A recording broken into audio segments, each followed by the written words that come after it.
مرحبا عند أهل العز مقدر وظفر، الرجال اللي ينو مسك طيب وقوفها، محفل اللي بالمواقف طيبه ينذكر، هو فهد مهب بقعاء وكبر ظروفها.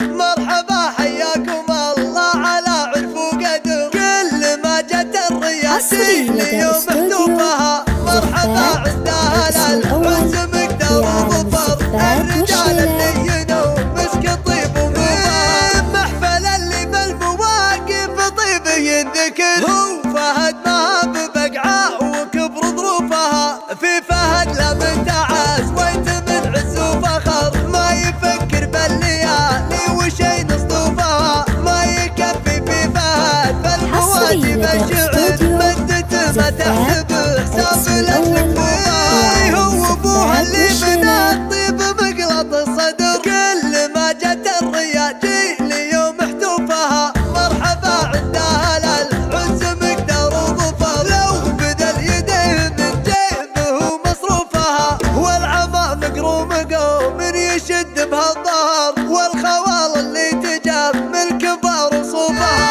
لابت اليوم المهم ما يتنقهر، لو بدل يديه من جيبه مصروفها. مرحبا حياكم الله على عرف وقدر، كل ما جت الرياجيل اليوم محتوفها. مرحبا عند أهل العز مقدر وظفر، الرجال اللي ينو مسك طيب وظفر، محفل اللي بالمواقف طيب ينذكر، هو فهد مهب بقعاء وكبر ظروفها. في فهد لا من تعاس وانت من عز وفخر، ما يفكر بالليالي وشي نصطوفها، ما يكفي في فهد فالمواجب الشعر، مدته ما تحسب حساب لاجل كفوفها، هو ابوها اللي من الطيب مقلط الصدر، كل ما جت الرياجيل اليوم محتوفها. مرحبا عند أهل العز مقدر وظفر، لو بدل يديه من جيبه مصروفها، والعظا مقروم